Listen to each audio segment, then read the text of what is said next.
How to use promo code in Grabfood.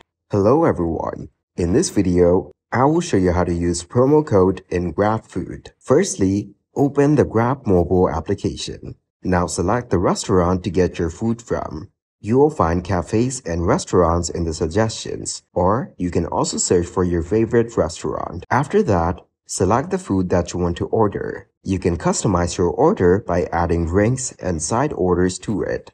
Once you're done, tap on the Add to Basket button. Next, set your delivery address. After that, scroll down and tap on Use Offers to get discounts. Then, you'll be asked to add the voucher code that you want to use for this order. After that, your order will be confirmed. That's how you can use the Grabfood promo code.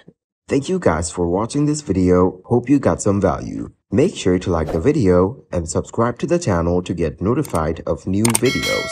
See you in the next one.